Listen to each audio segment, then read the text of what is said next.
ഈ കൊടുക്കുന്ന ടോൾ തുക അതിനനുസരിച്ചുള്ള സേവനം ഹൈവേ അതോറിറ്റി, ദേശീയപാത അതോറിറ്റി ജനങ്ങൾക്ക് നൽകുന്നില്ല എന്ന കാര്യം വ്യക്തമാകുന്നുണ്ട്. നമുക്ക് വിശദമായി പരിശോധിക്കാം എങ്ങനെയാണ് ഈ ടോൾ നിരക്കുകൾ പ്രാബല്യത്തിൽ വന്നിരിക്കുന്നത്. അതായത് കഴിഞ്ഞ ദിവസമാണ് കേന്ദ്ര ഉപരിഗതാഗത മന്ത്രി നിതിൻ ഗഡ്കരി പുതിയ വാർഷിക ഫീസ് പ്രഖ്യാപിച്ചത്. പ്രാബല്യത്തിൽ വന്നത് അത് ഓഗസ്റ്റ് 15, അതായത് നമ്മുടെ സ്വാതന്ത്ര്യ ദിനത്തിലായിരിക്കും ഈ വാർഷിക പുതിയ ഫാസ്ടാഗ് നിരക്ക് പ്രാബല്യത്തിൽ വരിക. സ്വകാര്യ വാണിജ്യേതര വാഹനങ്ങൾക്ക് പാസ് അനുവദിക്കുന്നതാണ് പുതിയ രീതി ഇൻട്രൊഡ്യൂസ് ചെയ്യുകയാണ്. ആ രീതി എങ്ങനെയാണ് എന്ന് നമുക്ക് പരിശോധിക്കാം. ഇനി കാത്തു കിടക്കേണ്ടതില്ല എന്നതാണ് പ്രധാനമായി പറയുന്നത്. പക്ഷേ കേരളത്തിലെ സ്ഥിതി അങ്ങനെയല്ല, കാത്തു കിടക്കേണ്ട അവസ്ഥയാണ്. എങ്കിലും പുതിയ ഈ സ്കീം വരുന്നതോടുകൂടി കാത്തു കിടക്കേണ്ട അവസ്ഥ വരില്ല എന്നാണ്. കാർ, ജീപ്പ്, വാൻ തുടങ്ങിയ വാഹനങ്ങൾക്ക് ഈ പുതിയ പാസ് നൽകാം എന്നുള്ളതാണ് പുതിയ തീരുമാനം. അതായത് 3000 രൂപയാണ് ഈ വാർഷിക ഫീസ്. വാർഷിക ഫീസ് 3000 രൂപ അടച്ചാൽ ഒന്നെങ്കിൽ ഒരു വർഷത്തേക്ക് നിങ്ങൾക്ക് ടോളുകളിലൂടെ സഞ്ചരിക്കാൻ കഴിയും, അതല്ലെങ്കിൽ 200 തവണ ടോൾ എന്നാൽ 200 തവണ നമ്മളൊരു നോക്കൂ രതീഷ്, ശരാശരി ഇപ്പോൾ 50 രൂപ എടുത്താൽ പോലും 200 തവണ യാത്ര ചെയ്യുകയാണെങ്കിൽ 10000 രൂപ വരും. അപ്പോൾ 7000 രൂപ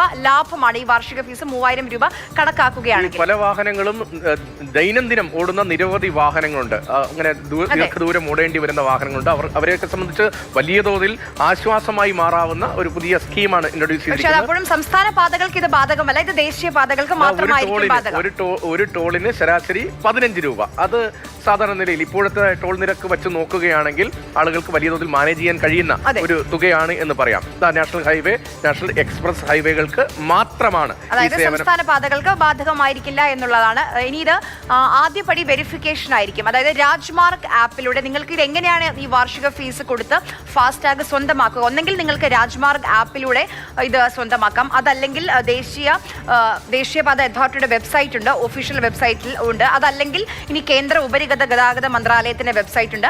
ഈ 3 മാർഗങ്ങൾ വഴിയാണ് നിങ്ങൾക്ക് ഈ ഫാസ്ടാഗ് ഈ വാർഷിക ഫീസ് അതിന്റെ അറിയിപ്പ്, അതിന്റെ അപ്ഡേറ്റ് ഒക്കെ നമുക്ക് ഫോണിലേക്ക് തന്നെ ലഭിക്കുന്ന തരത്തിലാണ് ഈ പുതിയ സംവിധാനം, പുതിയ സ്കീം ഏർപ്പെടുത്തിയിരിക്കുന്നത്. ഓഗസ്റ്റ് 15 നിലവിൽ വരും. അതാണ് ആര്യ ആദ്യഘട്ടത്തിൽ തന്നെ സൂചിപ്പിച്ചത്. ഓഗസ്റ്റ് 15 മുതൽ ഈ പുതിയ സ്കീം നിലവിൽ വരും. പാസ് ഏർപ്പെടുത്തുന്ന പുതിയ സ്കീം നിലവിൽ വരും എന്നതാണ് കേന്ദ്ര ഉപരിതല ഗതാഗത മന്ത്രാലയം വ്യക്തമാക്കുന്നത്. നമുക്കിനി കാത്ത് കെട്ടിക്കിടക്കും. നിലവിൽ ഓൾറെഡി നമുക്ക് ഫാസ്ടാഗ് സംവിധാനങ്ങളുണ്ട്. അപ്പോൾ ആ ഫാസ്ടാഗ് ഉള്ളവർക്ക് നിങ്ങളുടെ കാർ രജിസ്ട്രേഷൻ കരിമ്പട്ടിയിലേക്ക് പോയിട്ടില്ല എന്നുണ്ടെങ്കിൽ അതുമായി തന്നെ മുന്നോട്ട് പോയാൽ മതി, മാറ്റങ്ങളൊന്നുമില്ല. എടുക്കാത്തവർ, ഫാസ്ടാഗ് സംവിധാനം എടുക്കാത്തവരെ സംബന്ധിച്ചാണ് ഈ പുതിയത് എങ്ങനെ എടുക്കണമെന്ന് പറഞ്ഞത്. പഴയത് നിലവിലുണ്ടെങ്കിൽ അതുമായി തന്നെ മുന്നോട്ട് പോയാൽ മതി.